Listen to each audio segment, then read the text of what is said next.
It's Wednesday, October 2, 2019, and this is Globespan 24x7 News.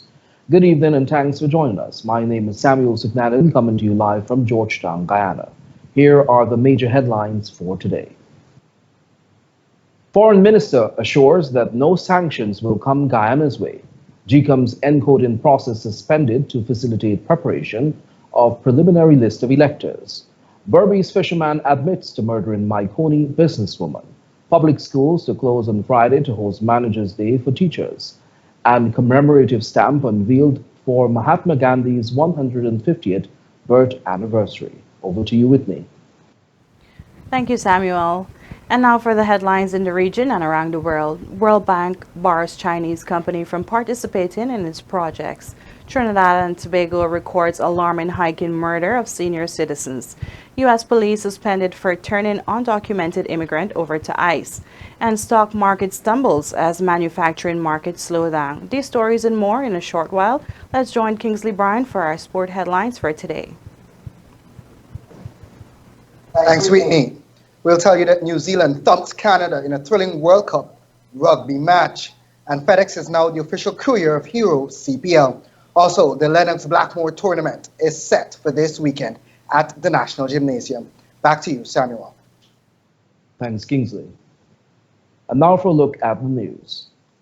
The Civil Defense Commission, CDC, is currently mapping using a geographical information system in all of the areas that were impacted by the spring tide to get an understanding of how it affected the coastline. Director General of the Civil Defense Commission, Lieutenant Colonel Kester Craig, told the Department of Public Information that the CDC will be closely monitoring future high tides. Taking climate change into consideration, the Director General said there is need to establish a long-term building agenda with respect to the country's sea defenses and communities. As head of the emergency relief efforts, the Director General noted his frustration with some of the neighborhood democratic councils, NDCs, in alleviating the burden felt by the affected communities. According to Lieutenant Colonel Craig, he said that the CDC has to clean drains during the actual response when that should have been done long before, not until the area is flooded. Last Sunday, the spring tide was at its strongest with a 3.36 meter recording. The CDC conducted another aerial assessment on Tuesday with the Ministry of Public Infrastructure. Neighborhoods along the coast of regions 2, 3, 4, 5, and 6 were affected by floods during the spring tide. However, floodwaters in most areas quickly receded during the low tide. The spring tide period is expected to end today, Wednesday, October 2. A meeting of the National Emergency Operations Center was convened yesterday afternoon to address the recent spring tides, and an application will be made for $800 million from the contingency fund, the Department of Public Information has reported. We find out more in this report. Public Infrastructure Minister David Patterson says that the government will observe all the procurement laws in getting those monies. According to him, there are provisions in the Procurement Act for emergency works. The contingency fund is only accessed with the necessary approval for emergencies.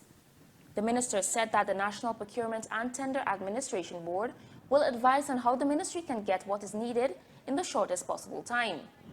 During September and before the recent spring tides, the Ministry of Finance approved $460 million for emergency works at Maikoni, which is now one of the hardest hit areas by the current spring tides. Under this sum, 2 contracts were awarded to supply 10,000 tons of boulders. Another application will be made to source funding from the contingency fund to further address the needs of residents in Maikoni, particularly between Datsing to Fairfield. In the area identified, there is a critical 3-kilometer section of foreshore that needs emergency works.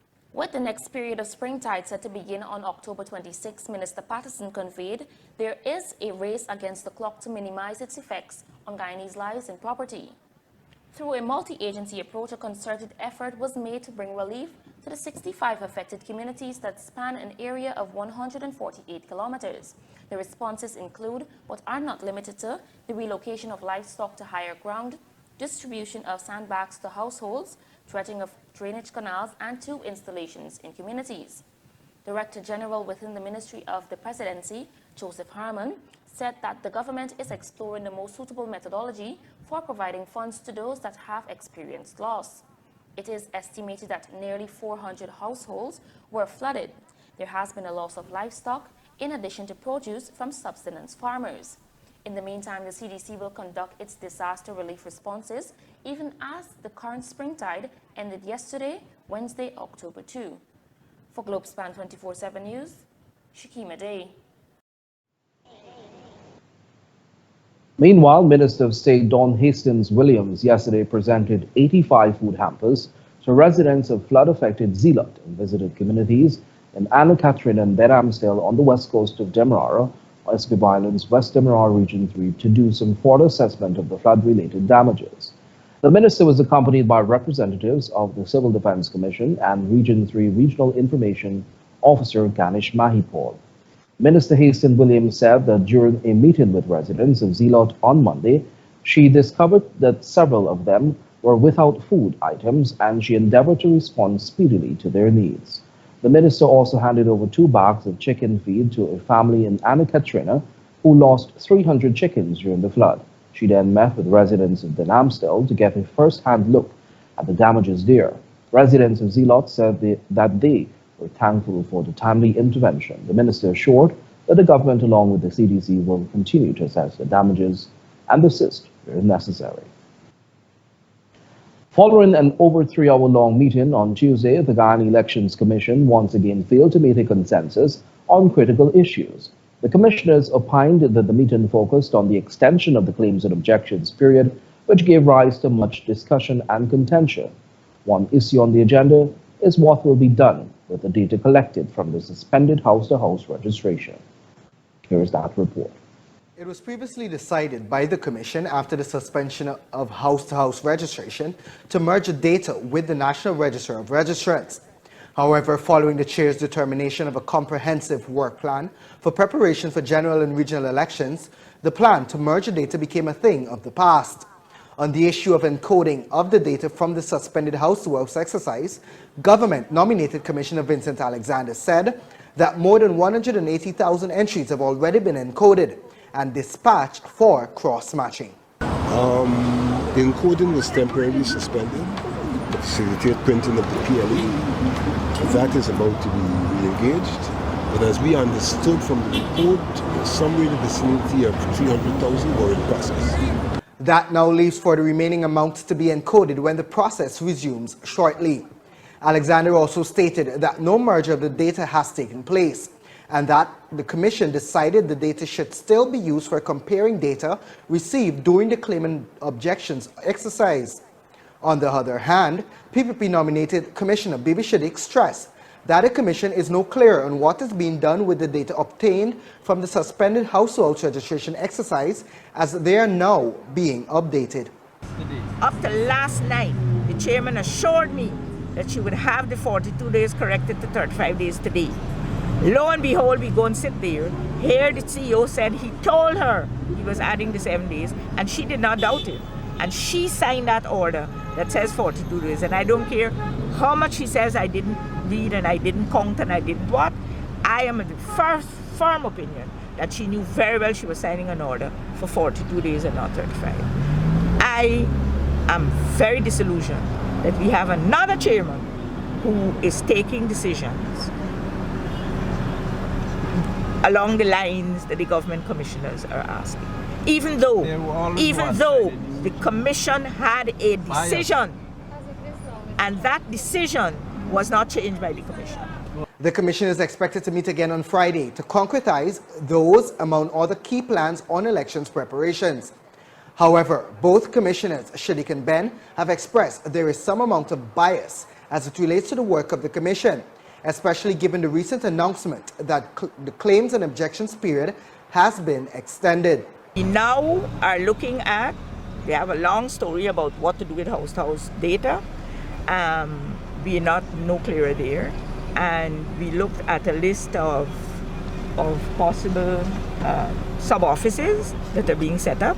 We just understood today that the claims and objections period will be run all day instead of afternoons as usually obtained in the past. So we will have claims and objections offices working all day, and we want to set up another 41 sub-offices, mostly at schools. So we are to study that and to see whether you know, to see how it coincides or doesn't with what happened in the past, and you know what if there are any objections to that. The commission has confirmed that no discussions were held on the controversial order, which required every person whose names appear on the PLE to visit the registration office in their respective areas with their national ID cards to verify their registration before being included on the official list of electors. However, an addendum to the new order stipulates that is no longer a requirement. For Globespan 24x7 News, this is Kingsley Bryan.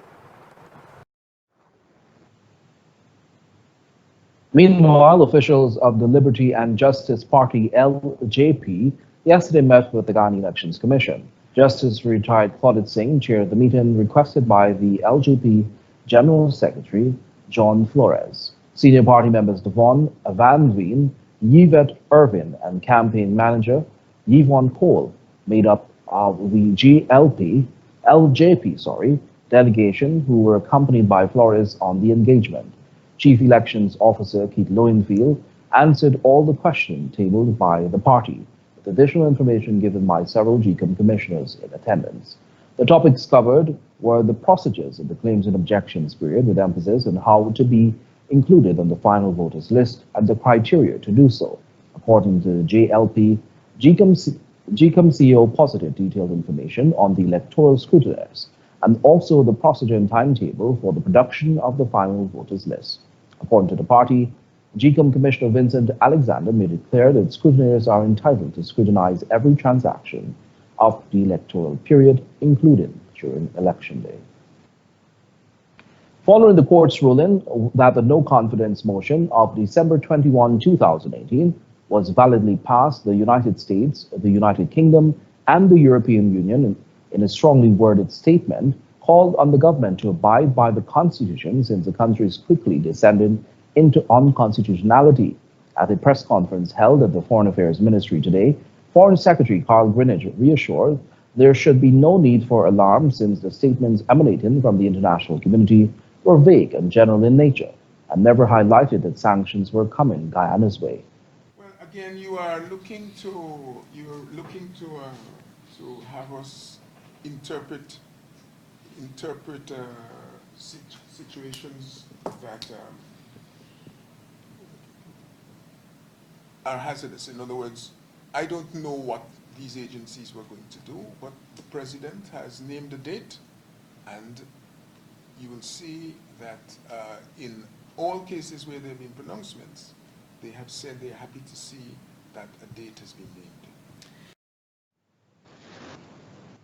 This view was supported by Minister of Foreign Affairs Dr. Karen Cummins, who alluded to her discussions with Secretary General of the United Nations Antonio Guterres, who opined that Guyana is far from being seen as a state in a crisis situation. I also spoke to the Secretary General of the United Nations, and he said, okay, I know you have ECOPs and so on, but we were happy to say that, okay, in Guyana, there's no war. I mean, we have a little hiccup here and there, but, you know, there's no this mid-sized protests, lives being lost and all of that. So, I mean, I don't think we need sanctions at this point in time, because Minister Cummins continued that the population continues to go about their daily activities without interruption, and this was a point also pronounced upon by the UN Secretary General.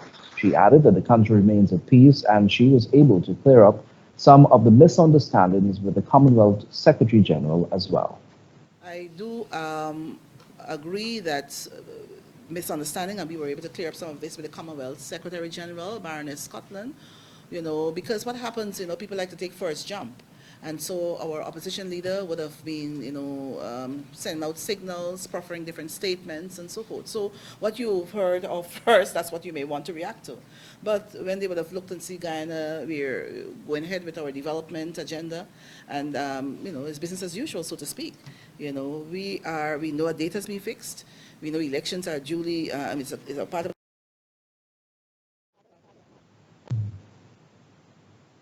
Dr. Cummins added that she has also not received any communique from the Commonwealth about the nation delving into unconstitutionality, and as such, it does warrant a response. The Foreign Affairs Minister maintained that the government continues to abide by the rule of law. She said that whatever recommendations are made by the international community are welcomed, but Ghana as a nation respects the idea of national sovereignty. Everybody is free to, I mean, that's their rights, I guess. But, we strive to ensure that we don't interfere in other person's territory. We maintain our territorial integrity and our sovereignty. And even the CARICOM's position is non-interference, non-intervention. Of course, you can make recommendations, but we have at the cabinet level, at our caucus, we have decided that we are going to obey the rule of law, and we'll continue until the next president is sworn in. The Minister of Foreign Affairs said that government will continue with its transformative agenda until a new government has been elected, and as such, there is no need for all the anxiety with the process. Remember to like our Facebook page and subscribe to our YouTube channel for the latest in Guyana. News in Guyana, the Caribbean, and around the world. Join us after these short messages for more news with Shakima Day. To keep up with breaking news in Guyana, the rest of the Caribbean, and on the international scene, like, follow, and subscribe to Globespan 24x7's Facebook and YouTube news page. Join the conversation, get live news on the go, and news and details right here on Globespan 24x7 News. Globespan 24x7 has vacancies for full-time positions such as reporters, newscasters, and news editors. Persons serious about joining a new and dynamic news team are asked to send their application to careers@globespantechnology.com. TravelSpan is pleased to announce special fares from New York to Guyana for Christmas. Seats are available to travel, and depending on which dates you choose, fares range from $8.49 to $11.69. These are limited block seats on American Airlines non-stop flight from JFK to Guyana. Call 718-845-0437.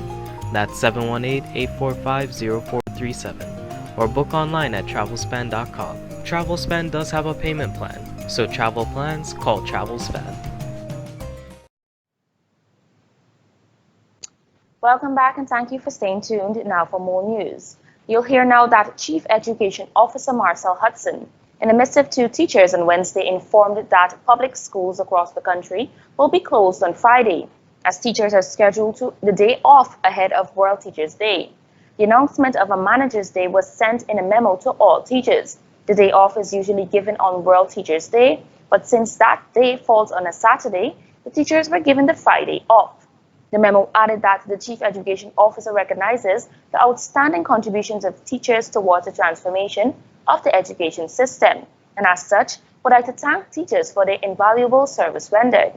Hudson concluded that World Teachers' Day is observed as the day of reflection and appreciation for the contribution of teachers in the development of the education in Guyana, while at the same time empowering teachers to demonstrate a clarity towards the transformation of the education system.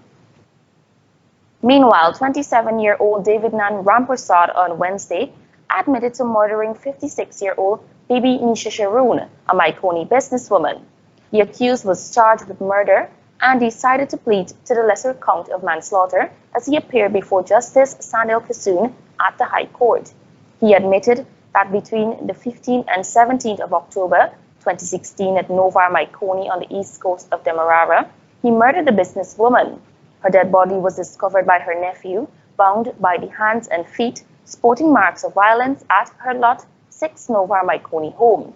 Rampersad's attorney requested a probation report be done for September 15, when he is slated to return to court to be sentenced. Meanwhile, the Indian High Commission of Guyana, in collaboration with the Swami Vivekananda Culture Center earlier today, celebrated the 150th anniversary of Mahatma Gandhi, where the commemorative stamp was revealed. Let's take a look at this special report.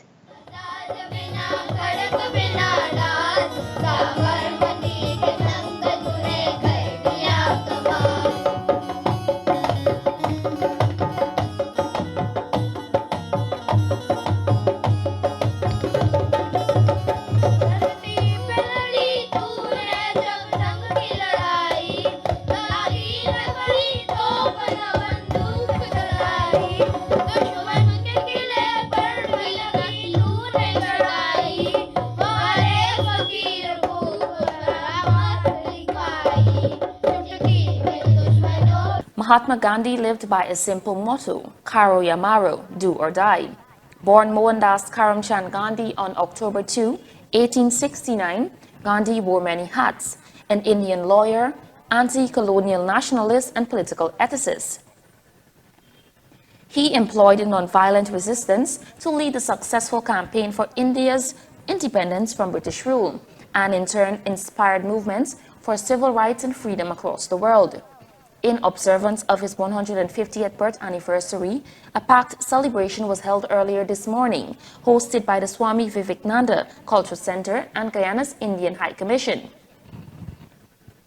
High Commissioner of India to Guyana Dr. K.J. Srinivasa, in his brief remarks, highlighted that October 2 not only marks Gandhi's 150th birthday, but also coincides with the International Day of Nonviolence. He also spoke on the numerous activities being held across the world to mark this event.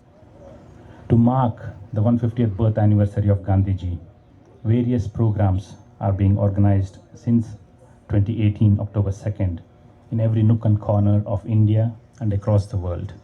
These include peace rallies, cycle rallies, tree plantation, constructive projects, competitions, debates, lectures, etc. to inspire the youth and the people worldwide. The High Commissioner noted that one standout tribute propagated by Gandhi was the principle of self-reliance. Today, over 1 million students from over 100 countries across 5 continents are assembling their own solar study lamps. Gandhiji's favorite bhajan, Vaishnav Janto, has been rendered by over 120 prominent singers of the world. You will be seeing it shortly. High Commissioner Srinivasa further went on to praise the Public Telecommunications Ministry and the Guyana Post Office Corporation for issuing the commemorative Gandhi Memorial postage stamp. Meanwhile, Prime Minister Moses Nagamootoo, in his address, stressed that Gandhi's humbleness and non-violent approach to issues in the past makes his contribution to the development of society even more memorable. From all sources of wisdom, he drew the strength, the power of his knowledge, and he applied it. He had the courage to apply it in principle, in practice.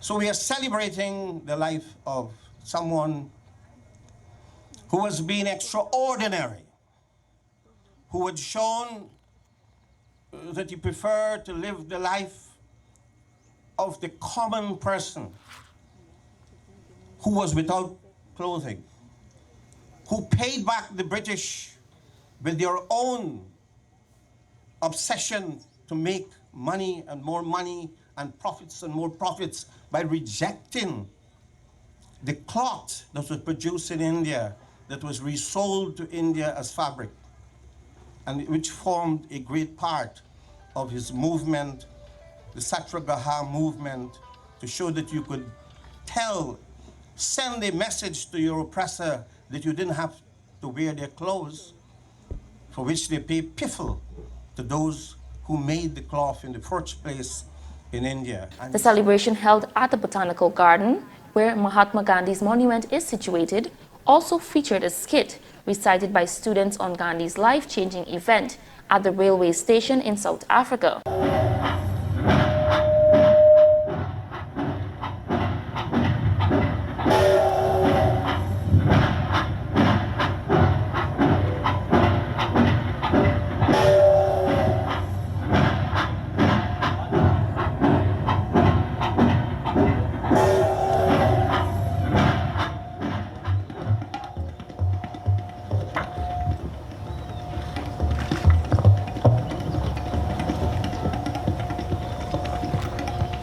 Excuse me, sir. How long have you been in South Africa? A week. I don't know how you got a ticket. What are you doing in this car, Coolie? Why? I have a ticket. A first-class ticket. And how did you get it? I sent for it in the post. I'm an attorney. There are no colored attorneys in South Africa. Go sit where you belong. I'll take the luggage, sir. No, just wait a moment, please. Here, Mohandas K. Gandhi, attorney at law.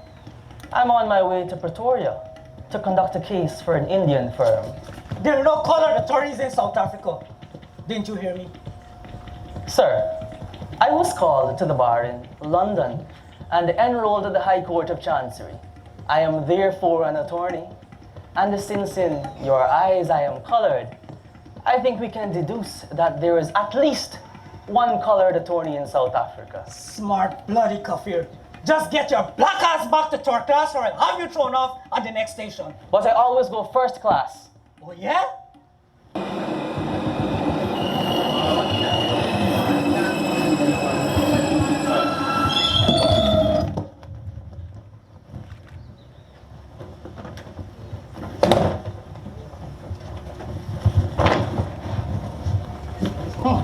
Other cultural items featured at the celebration was a screening of Gandhi's favorite bhajan done by Lisa Punch, the recital of the prize-winning essay done by Ms. Darshini Mohabir, and a yoga demonstration by students of the Swami Vivekananda Cultural Center. The unveiling of Mahatma Gandhi's 150th birth anniversary commemorative stamp was done by the Prime Minister, Indian High Commissioner, and Minister of Telecommunications, Cathy Hughes. For Globespan 24x7 News, Shakima Day. A total of 322 cases are listed to be heard in the October session of the Demerara Criminal Assizes, which opened yesterday at the High Court in Demerara. This is according to the official gazette. There are 166 cases for sexual offenses, 89 for murder, 12 for manslaughter, and 30 for attempt to commit murder. There are also other cases for grievous bodily harm, trafficking narcotics, abduction, obtaining money by false pretense, conspiracy to commit a felony, robbery under arms, conspiracy to commit murder, wrongful confinement for ransom and accessory after the fact, among others. The cases for sexual offenses include rape, sexual activity with a child under 16 years, sexual activity with a child family member, carnal knowledge of a girl under 15 years, buggery, incest by male, sexual activity with a child by abusing a position of trust, and others. One of the notable murder cases involves Reagan Rodriguez, who is accused of the March 10, 2015 murder of a political activist, Courtney Crum Ewing. According to reports, the bullet-riddled body of Crum Ewing was found at 3rd Avenue Diamond East Bank, Demerara on March 10, 2015. The 40-year-old was shot twice to the temple, once to the back of the head and twice to the stomach. We'll tell you now that a military official was on Monday caught with an unlicensed .32 Taurus pistol, inclusive of a matching magazine, along with a quantity of cannabis and other ammunition. The rank was identified as Lieutenant Coast Guard Dominic Gilpin. According to reports, around 14 hours on Monday, while in the vicinity of Avenue of the Republic and Cold Street, Georgetown, police officers intercepted the vehicle he was in. A search was conducted, and the aforementioned items were discovered. He was arrested, and the Guyana Defense Force has since launched an investigation.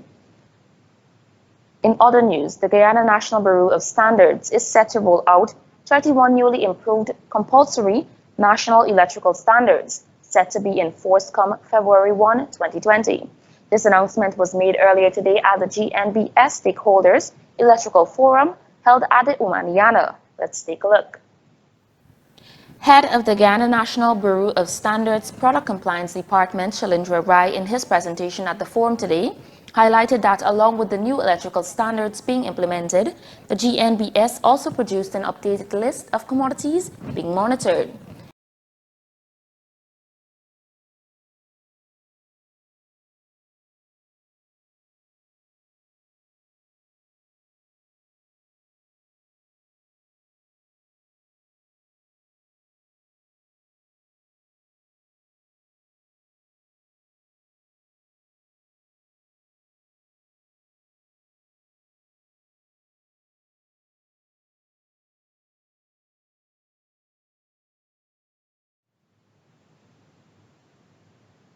We do apologize for that inconvenience. We'll tell you now that Guyana has agreed to the creation of a regional information card for the thousands of Venezuelans who have fled hardships in their country.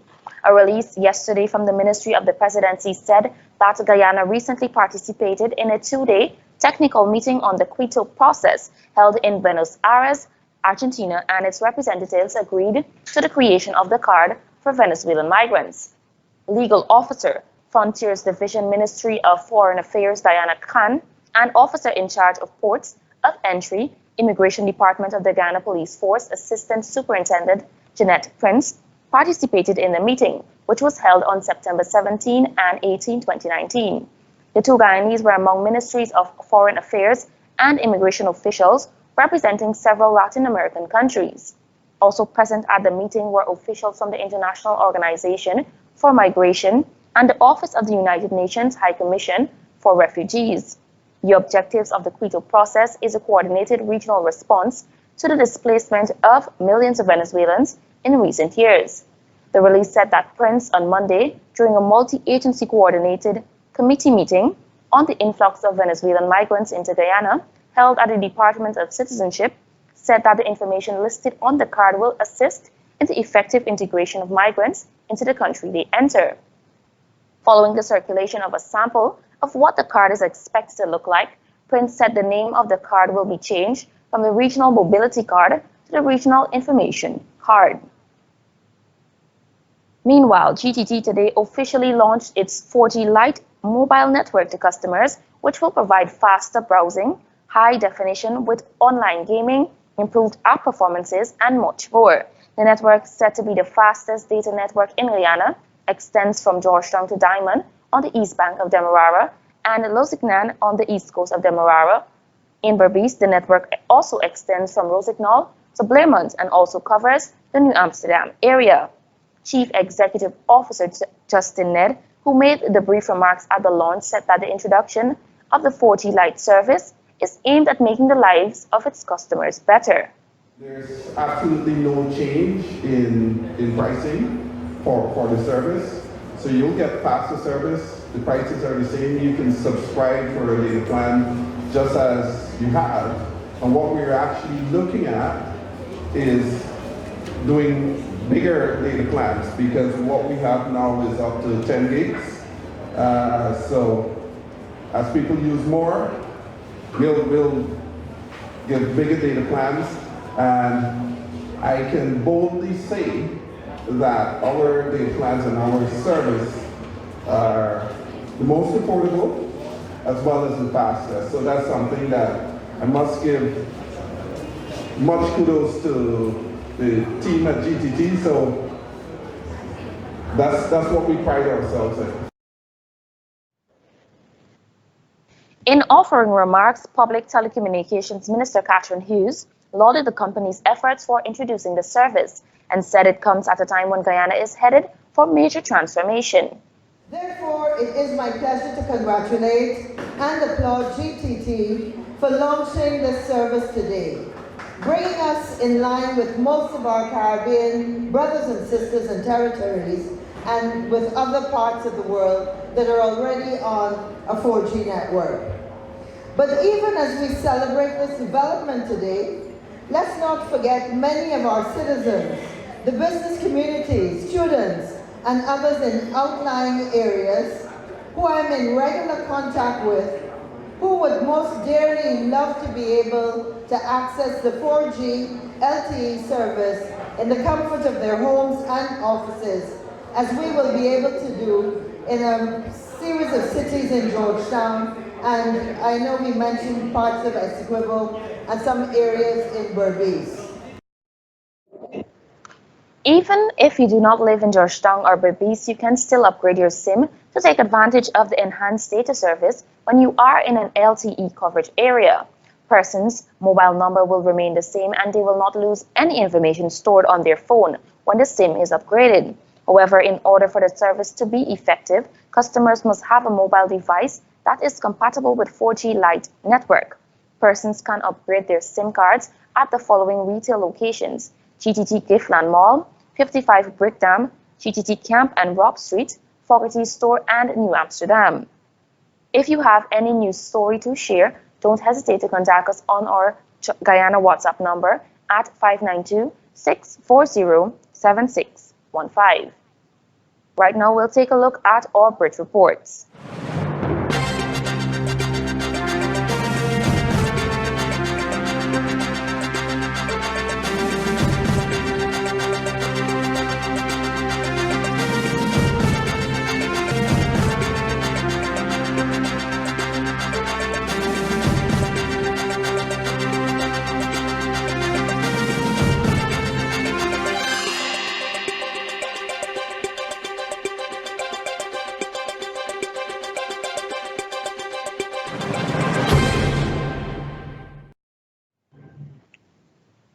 At this moment, we'll take a short commercial break and be right back with more news. Amro's Travel Service is pleased to support Globespan 24x7 broadcasts. We provide travel solutions via our 4 locations in Trinidad. Chaguanas at 665-3383, Val Park 645-1604, Port of Spain 625-0800, and San Fernando at 652-4789. Remember, when you travel, Amro's is the way to go. Welcome back and thank you for staying tuned. We will now join Whitney Prasad at our New York studio for regional and international news. Thank you, Shakima. Now for news and details, let's look at what's happening in the region. The World Bank has said that China Railway First Group Guyana Company Limited has breached procurement guidelines relating to the East Coast Expansion Project in Guyana. As such, the company has been barred from participating in any of its projects. According to a report, the sanction will last for 2 years. The ban took effect starting September 17, 2019, and will run its course until September 16, 2021. China Railway has been under strict watch for failing to comply with environmental regulations on the said project. China Railway First Group Company Limited was awarded the contract for same in 2015.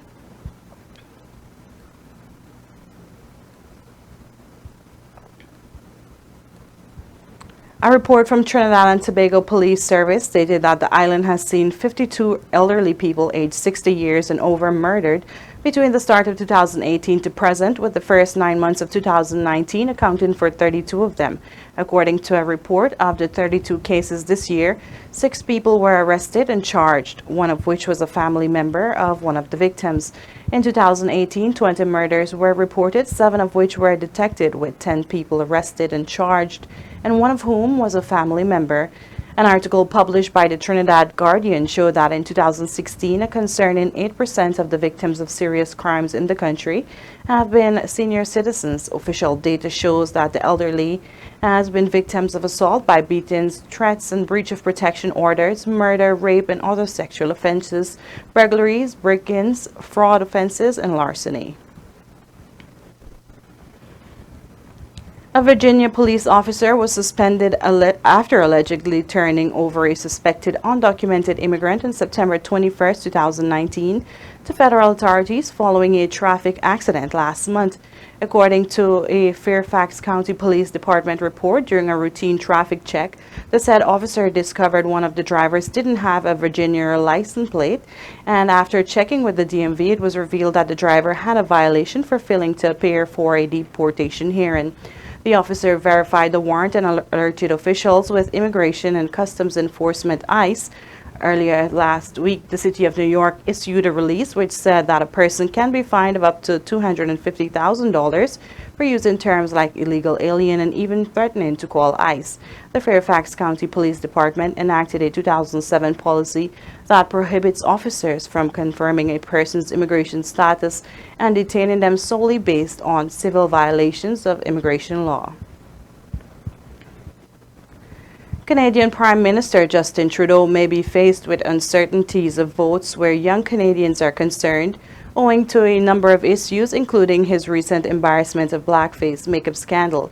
Young Canadians wanted change after nearly 10 years of Conservative government played a critical role in electing Trudeau and his center-left Liberals in 2015, when he promised to tackle climate change, legalize marijuana and reform the electoral system, issues that resonated with young voters.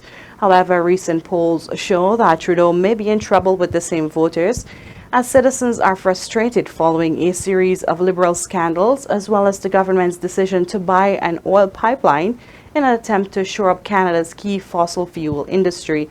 The party is in a statistical tie with the opposition Conservatives in polls ahead of October 21st vote. Trudeau, however, believes that his party's record of leadership and its plans on the environment and gun control will keep young voters in his corner. And former United Kingdom Prime Minister Theresa May has said that proposed laws on domestic abuse are a once-in-a-generation opportunity to help victims. Speaking from the backbenches for the first time since 1998, Mrs. May described the bill as a landmark piece of legislation. She added that it was imperative the bill became law, arguing it would improve people's lives. One step. This is about changing the attitude that people take to domestic abuse.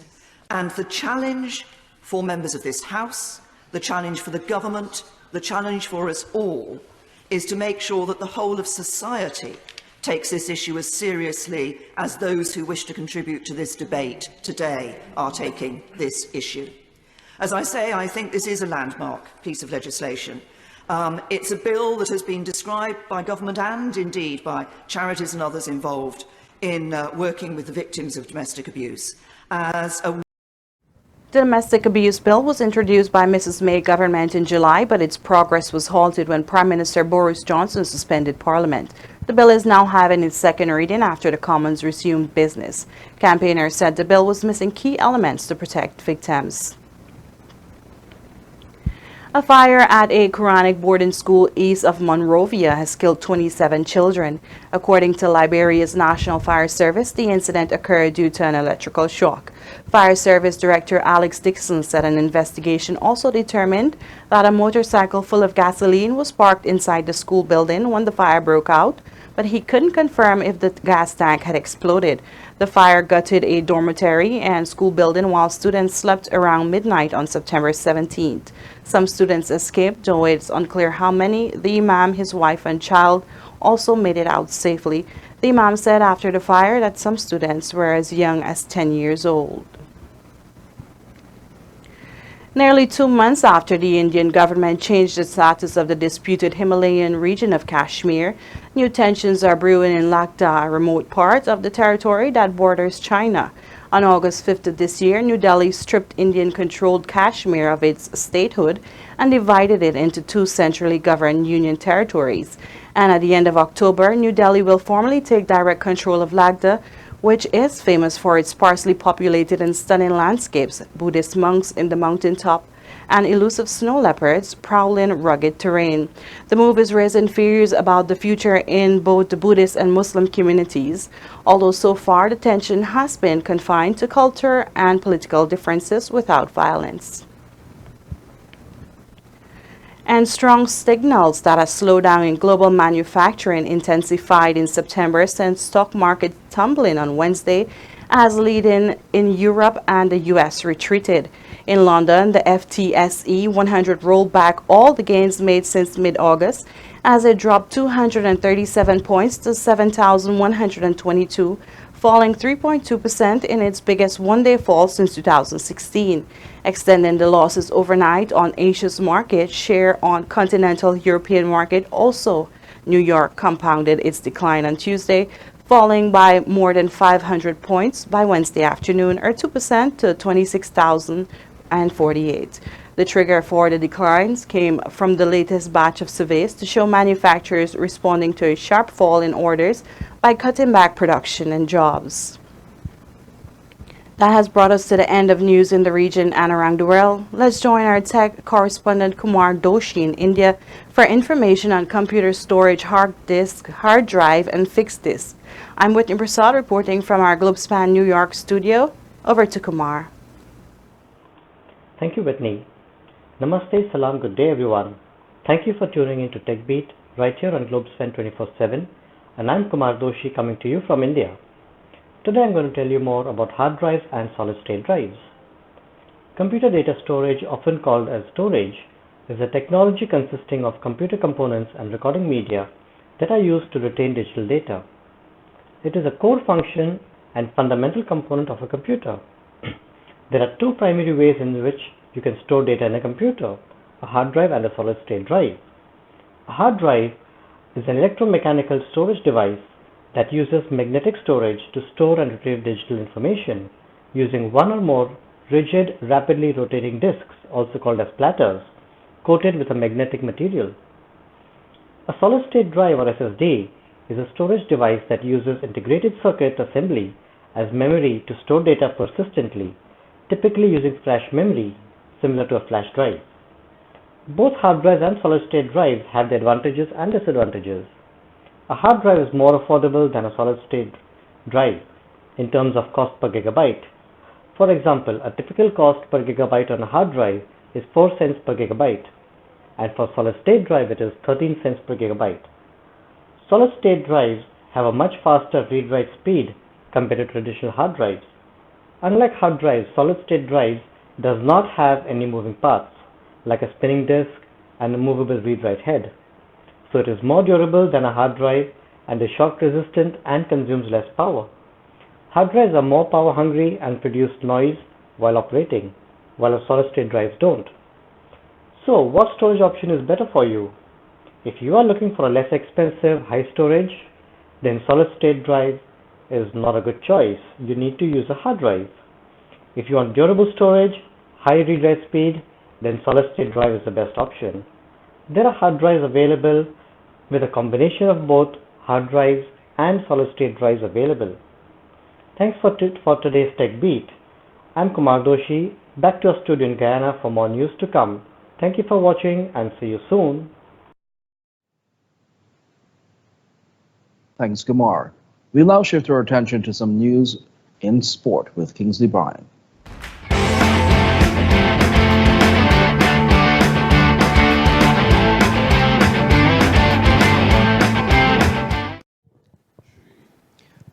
Thanks, Samuel. Now here's a look at what's happening in the sporting arena. The Lennox-Blackmore Intermediate boxing matchup is set for this weekend. Boxing fans will be treated to 3 nights of boxing entertainment as the Guyana Boxing Association opened the curtains on the Lennox-Blackmore National Intermediate Championship. And that's set for this weekend at the National Gymnasium in Georgetown. The championship begins at 19 hours, nightly from this Friday and runs until Sunday, and it will involve gyms from across the country. The GBA has noted that this is the second statutory tournament on the GBA's annual calendar of events and will be followed by the Terrence Alley National Open. Some of the gyms whose members are expected to participate are the defending champions, the Guyana Defense Force. Also, Forgotten Youth Foundation, Pocket Rocket, Young Achievers, Harpy Eagles, Rose Hall Jammers, and the Winston Pompey Warriors Gym. Entrance fee for this weekend's action is $500 per night.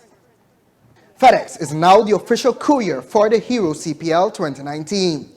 The Hero Caribbean Premier League is delighted to announce that FedEx Express is the official courier and express delivery service of its cricket tournament. During the 3-year relationship, FedEx Express will be working with CPL to ensure the movement of the tournament equipment around the Caribbean as it takes stop in Trinidad and Tobago, Guyana, Jamaica, St. Kitts and Nevis, St. Lucia, and Barbados. In addition to the transportation services that FedEx provides to CPL, the company is adding to the fan experience. For those watching on TV, the FedEx fastest deliveries. A speed gun is added to the coverage. This year, so viewers are able to see which of the world-class quick bowlers who are part of the tournament is top of the table in terms of pace.